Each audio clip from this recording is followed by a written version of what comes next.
Hola, ¿qué tal? Bienvenidos. Mi nombre es José Manuel López García, Filosofía y Cultura en el siglo XX. En este vídeo ofrezco una panorámica general de la cultura y de la filosofía de este siglo XX, que por otra parte pues, es un siglo complejo, lleno de cuestiones que se pueden desarrollar y tratar desde el punto de vista histórico, sociológico, político, filosófico, etc. Habría que decir que Europa, tras la Primera Guerra Mundial, perdió la hegemonía política y económica. Al comienzo del siglo, en cambio, van despertando naciones como China y Japón, y las dos grandes potencias, Estados Unidos y Rusia, pues se reparten el mundo. Más tarde aparecerá la noción del tercer mundo, los países pobres, subdesarrollados, etc.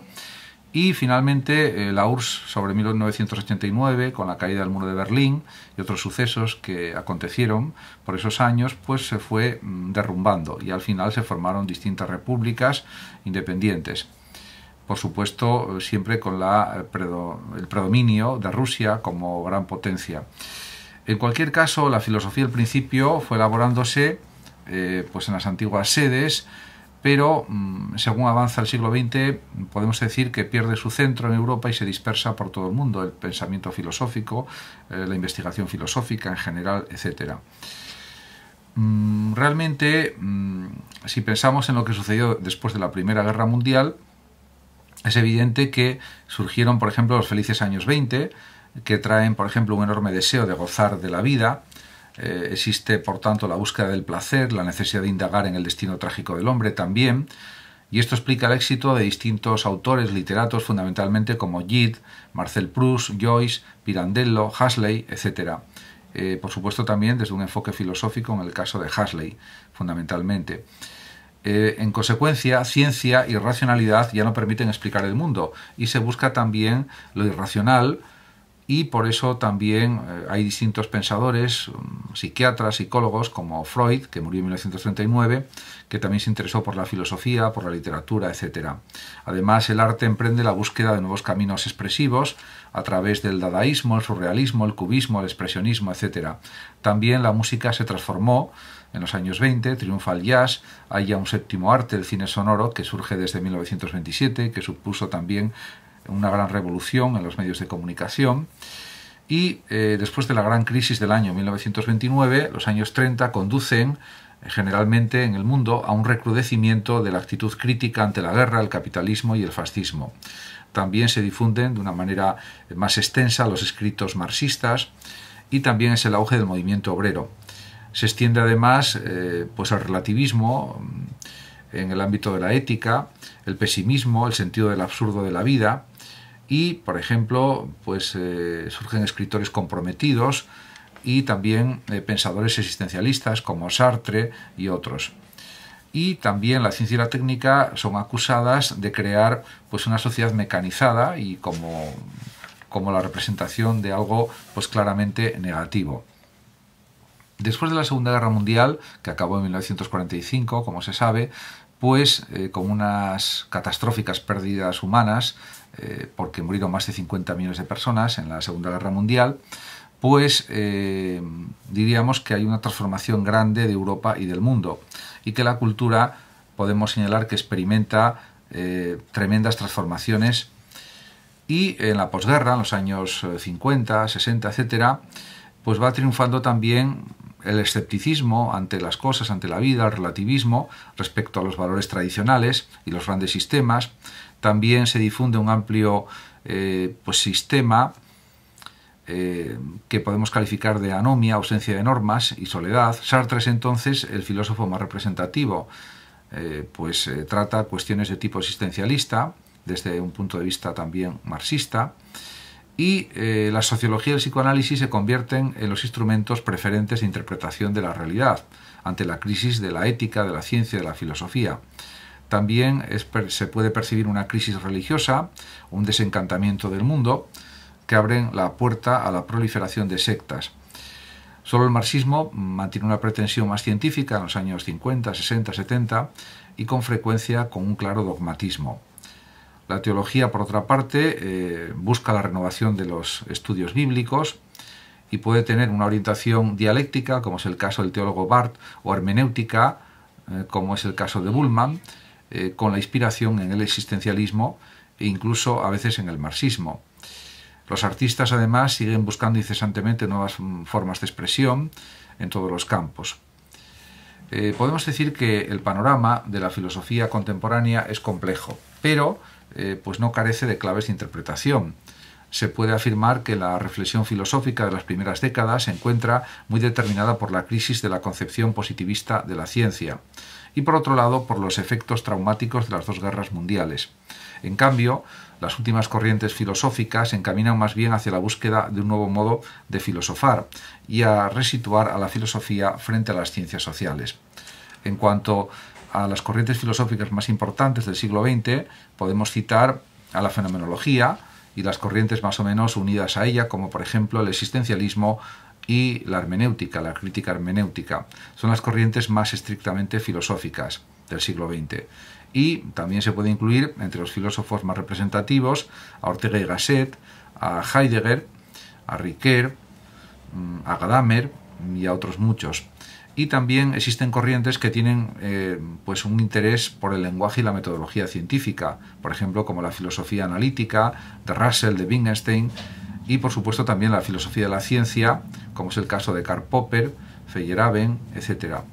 También existen corrientes más inclinadas al estudio de los problemas sociales y de la crítica de las ideologías, como son por ejemplo los movimientos del marxismo, del personalismo, la Escuela de Frankfurt, y también en el ámbito de la antropología, los estudios estructuralistas, las investigaciones estructuralistas de Levi Strauss.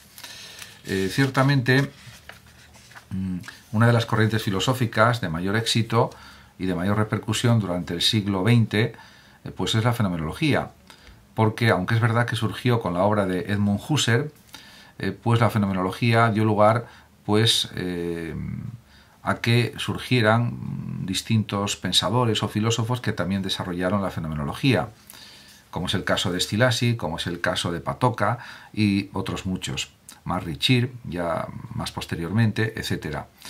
En cuanto a Edmund Husserl, pues es el creador de la fenomenología, nació en 1859 en Moravia y murió en 1938.